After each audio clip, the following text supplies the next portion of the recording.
There is no limit to how low he will go and what he will do to intimidate and to threaten and to assert power over things. Mainstream, we say, oh, he's nuts, he's nuts. He's literally, if you look him up in the Diagnostic and Statistical Manual of Mental Disorders, DSM-5. Sure. He's a narcissistic sociopath. He has narcissistic. That was George Conway, a lifelong conservative and once a Trump insider, now saying out loud what many only whispered. And Trump's answer? A meltdown so personal, it dragged Melania into the fire. So everything you're about to see comes straight from verified broadcasts and public statements. The guy's a nut job. He's a narcissistic sociopath. He's a psychopath. He's a malignant narcissist. All these, it's like a Venn diagram, right? Remember those from school? All of those circles kind of coincide. Narcissist, sociopath, they coincide. Donald Trump's in the middle of all of them. He fits every single one of them. It's like the criteria were made to describe him. A conservative lawyer once floated for high office, now breaking ranks to describe Trump in the language of psychology, not politics. Oh, I definitely think that it's one reason. I mean, what we have here isn't traditional conservatism. It isn't traditional republicanism. It is authoritarianism, but I think a better word for it, as I think about it, one that more people can understand, is gangsterism, thuggism. We don't have Ronald Reagan anymore. We have Tony Soprano. He's holding people up, threatening them, bullying them, doing things that are beyond his legal power to do. And that scares people. Okay, but is that really true? If you're not sure yet, hit subscribe because Conway isn't done. There is a lot more about Trump that's about to be exposed. Donald Trump, we know, is basically a Matryoshka doll? How do you say that? Of lies and mendacity. Basically, he'll lie, then he'll lie about lying, then he'll lie about lying about lying, and then he'll lie about lying about lying about lying. And that's what he does all the time. And that's what he's doing here. For many watching, that line cut through the noise. Conway wasn't debating policy. He was warning that under Trump, the Republican Party had shifted from principle to intimidation. First of all, you're ruining your own reputation. Mm-hmm. Secondly, you're betraying your profession, your professional oath. Thirdly, you are betraying your country because you're doing harm to your country, because you're creating the impression that this administration cannot be fought for all of the illegalities that we've been talking about. Right. This is an administration that is punishing people because the president is a convicted felon and is angry that he was almost brought to justice, and he wants to inflict harm on the government, and also his people he wants to inflict harm on our legal system, and he also wants to deter people from fighting back to all the illegal things he's doing. Point by point, Conway raised the stakes. This wasn't just about Trump's character, it was about the damage his behavior inflicted on America's institutions. What Conway said next wasn't just shocking, it was the part most people weren't ready to hear. Because Trump didn't refute the charges. He erupted in a meltdown so raw, it dragged even Melania into the spotlight. If he doesn't, I'll let you know. I'll come back and I'll hit him hard, okay? Let me just tell you, these are losers from day one. Guys like Bill Kristol, he's 0-32. George Conway, you take a look at him. Just take a look at that guy. The man's a stone-cold loser. So they should not call it the Lincoln Project. It's not fair to Abraham Lincoln, a great president. They should call it the Losers Project. Okay. Just as Conway predicted, Trump didn't answer with arguments. He answered with anger. He's a criminal. He's a criminal for sure. Yep. Okay. There's this guy who was sitting there every day, kind of orangey. Sure. And every so often he'd wake up and make a suggestion. These were not good suggestions. And the defense kind of was a little messed up because they have a problem. And pray tell, what might that be? The problem is they have some lunatic telling them what to do. That Donald Trump is going to get beaten is at the ballot box, and I'm pretty confident he will be. And then it got personal. He dragged Kellyanne Conway, his former senior advisor and George's ex-wife, straight into the feud. I saw a project, a thing called the Lincoln Project, and I would have them change the name to the Losers Project, because if you take a look at Schmidt, it's this George Conway. The guy Kellyanne must have done a big number on him, but it's George Conway and it's some other people, Weaver, Every one of them I either defeated or they lost by themselves. But it's a group of major losers. They're Republican losers. You and Kellyanne split up. He actually, there was a tender moment. He tweeted this. Congratulations to Kellyanne Conway on her divorce from her wacko husband, Mr. Kellyanne Conway. Free at last, she has finally gotten rid of the disgusting albatross around her neck. She's a great person and will now be free to lead the kind of life that she deserves, and it will be a great life without the extremely unattractive loser by her side. And Trump hit back the only way he knows how. Not with facts, but with insults. What followed wasn't a debate, it was a tantrum. And Conway, he didn't flinch. Stay with us, because what he said next left even Eric Trump scrambling. You made that point very well when Eric Trump went after me like that. Said, oh, that's right. You said, oh, wait till he hears what he hears what Daddy and Uncle Stormy did. You know. Yeah, right. Yeah. Uncle Stormy. Is Stormy Daniels a man? He can't help himself but emotionally react to things. One of the things that he's a narcissistic sociopath. That's the thing everyone has to kind of get used to. It's the reason why you cannot normalize him. You cannot treat him like a normal human being because he's not. He is unwell. And that's why he can't follow. He's not going to be able to follow his lawyer's directions. That's why, he played right into the plaintiff's hands in the E. Jean Carroll case. They're trying to show basically he's a jerk. And what does he do? He acts like a jerk right in front of the jury. He shows disrespect for the jury. And, the fact of the matter is he's saying, oh, none of this ever happened. Well, okay, where's your testimony? Commentators echoed the same warning. A leader who sees every slight as an attack and every critic as an enemy isn't just thin-skinned. He's dangerous to the very system he's supposed to protect. The man is a malignant narcissist, all right? That's a dangerous combination to have a narcissist like that who's elected to public office because he's only thinking about himself. He's only thinking, how does this affect me? What do I get out of it?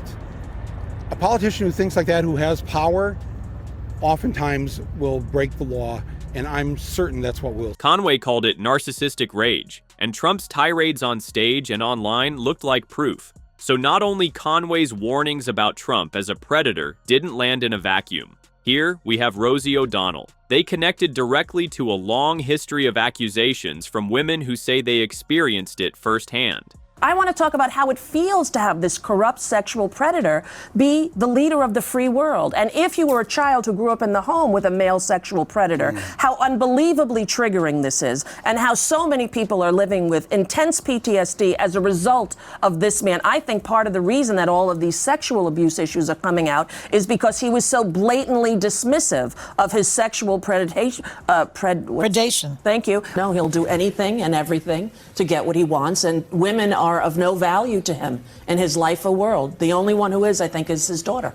That's it. The rest of the women in the world are useless as the immigrants that he says are coming from. Her words reflected what many women have alleged, that Trump's behavior left lasting scars and was openly dismissive of boundaries. I tend to like beautiful women more than unattractive women. I don't know, maybe that makes me bad. The National Enquirer, Howard, did a story on me not so long ago that in the history of the world, nobody has gotten more beautiful women than I have. If you're looking for a rocket scientist, don't turn in tonight. Right. But if you're looking for a really beautiful woman, you should watch. You like girls that are 5'1", they come up to you, where? Do women come up to you and ever offer themselves to you? Yes. They'll walk up and they'll flip their top. Ooh. Wow. And they'll flip their panties. Oh. Body's a 10. What's the face? Well, you never get to the face because the body's so good. Have you ever had sex with a fat woman in your life? I've had sex with women that got fat. I love this. This is fun. Using Jennifer's back to sign a release. Most politicians would bury moments like that deep in the archives, but here they were, playing back in crystal clarity. And the more clips he plays, the more you wonder if this is still a family interview. Yep, lying, intimidating, bullying. That's Donald Trump at his worst, and that's Donald Trump always. And he's always going to find the one thing that he can do if there's a list of things that he cannot do and that he doesn't think he can get away with. And he has no compunction about it. He has no conscience. And at some point, I think, though, he can't help himself. He's going to end up violating the gag order, and that's going to be an interesting moment. I mean, he's arguably already violated some other gag orders, but we're going to see him pushing the envelope as much as possible, particularly when he actually gets into that courtroom on April 15th and has to sit there and listen to all the evidence against him and listen to the arguments against him. For Republicans watching, the message was clear.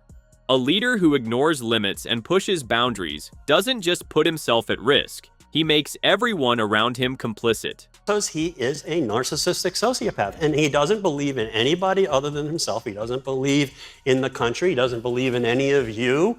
He doesn't believe in the rule of law. He doesn't believe in the Constitution that he would swear to uphold. And he's all about his aggrandizement and putting himself first and revenge.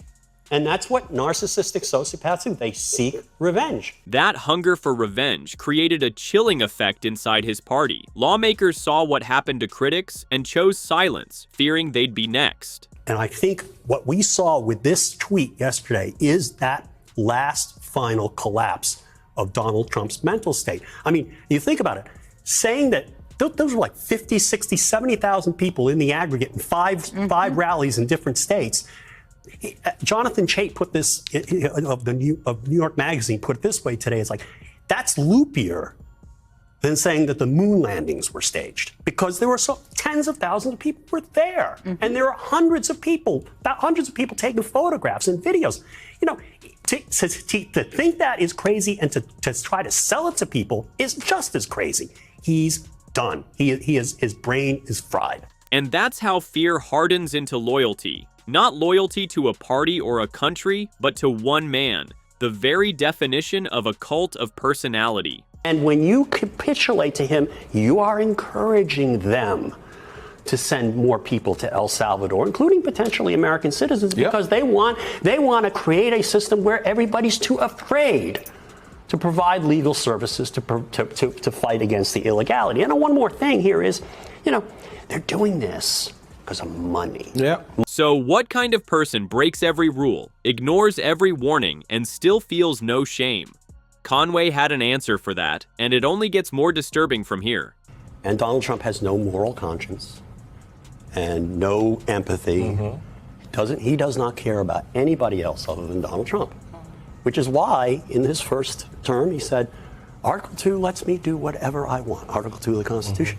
The first Trump term, which I call Shit Show 1, was an assault on the rule of law, but it was only it was like cancer. It was like a stage 1, maybe stage 2. We got to stage 2 right around January 6th. And he was a threat to the rule of law. It was no longer about politics or policy. Conway wasn't speculating he was citing established diagnostic criteria using Trump's own public behavior as the basis. I don't want to see a Republican Party led by a fascist, but he is a fascist. He cannot help but be a fascist. His personality disorders make him a fascist. He does not care about anyone else. He does not care about the rule of law. He does not care about justice. He does not care about right and wrong. He's a criminal. He's a convicted criminal, 34 counts. He stands, and I think he would have run anyway, because I don't think he can help himself. He's a narcissistic sociopath. So after all the scandals, trials, and televised meltdowns, George Conway doesn't hold back. He calls Trump a narcissistic sociopath, a menace to society, and says the documents case might be the one that finally brings him down. I think everybody overthinks this guy. There's no strategy. There is no thought. And the brand is just him. He lives in this world where there's just him. Okay? I'm talking about in his mind. Okay. None of us matter. Those people don't matter. They're not real people. He doesn't care what happens to them. If they show him adulation and they do what his bidding, that's good. If they don't do his bidding, he will destroy them. He will discard them. None of us, in his mind, okay, he's someone, as a man with no empathy, a man with no conscience. It's just him. According to Conway Trump, he's a walking, tweeting full house, which in presidential terms might explain why no room ever seems big enough to hold both him and the truth.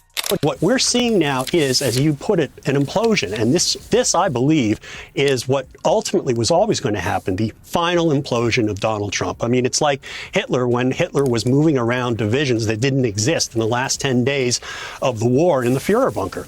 I mean, he has completely lost it. This post is beyond question delusional, but it was also inevitable, because what's happening here is he realizes he's gotten under more pressure than ever, because he's not just running for the presidency, he's running for his freedom. He's going to go to jail if he does not win the presidency, and he can see that now.